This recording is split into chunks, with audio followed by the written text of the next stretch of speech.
नमस्कार. आज आपण बोलणार आहोत एका खूप मोठ्या आणि आनंदाच्या बातमीबद्दल. ही बातमी आहे अंगणवाडी सेविका आणि आशा स्वयंसेविकांसाठी. त्यांच्या अनेक वर्षांच्या संघर्षाला, त्यांच्या लढ्याला अखेर यश आलंय. चला तर मग या मोठ्या विजयाबद्दल सविस्तरपणे जाणून घेऊया. हो, ही बातमी खरंच खूप मोठी आहे. विचार करा, कित्येक वर्ष उलटून गेली आणि आता कुठे सरकारनं या कर्मचाऱ्यांना पीएफ आणि पेन्शन योजनेचा लाभ देण्याचा एक ऐतिहासिक निर्णय घेतलाय. तर या सगळ्याची हेडलाईन काय आहे?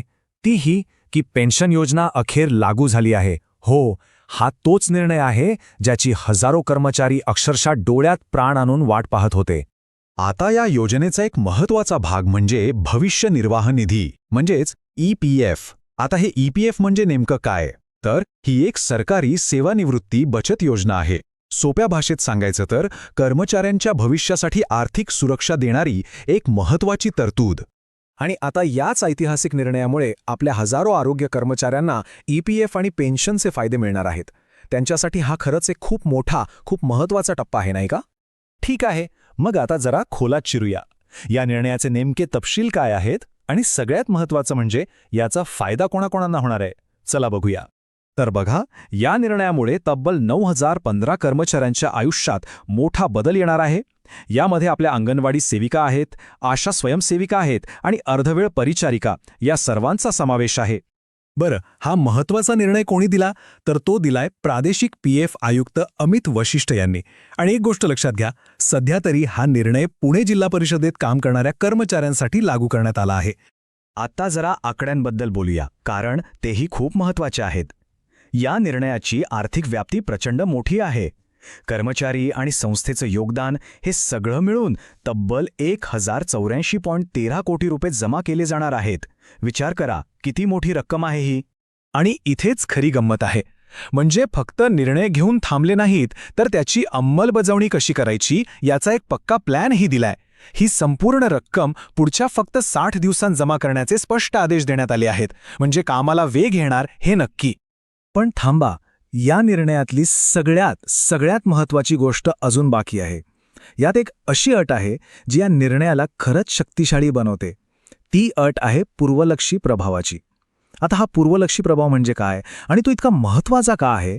चला समजून घेऊया. हे बघा, हीच ती गोष्ट आहे जी या निर्णयाला ऐतिहासिक ठरवते. हा निर्णय थेट 1983 पासून कार्यरत असलेल्या कर्मचाऱ्यांना लागू होणार आहे. म्हणजे विचार करा, ज्यांनी आपलं आयुष्य, आपली दशकं या सेवेसाठी दिली आहेत, त्यांच्या कामाची अखेर दखल घेतली गेलीय. ठीक आहे, तर या सगळ्याचा परिणाम काय होणार? या निर्णयामुळे कर्मचाऱ्यांच्या आयुष्यात काय चांगले बदल घडणार आहेत त्यावर आता एक नजर टाकूया.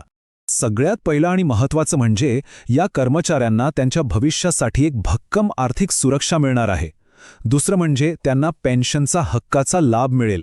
आणि तिसरं, जो प्रश्न कित्येक वर्षांपासून रखडला होता ना, तो आता सुटला आहे.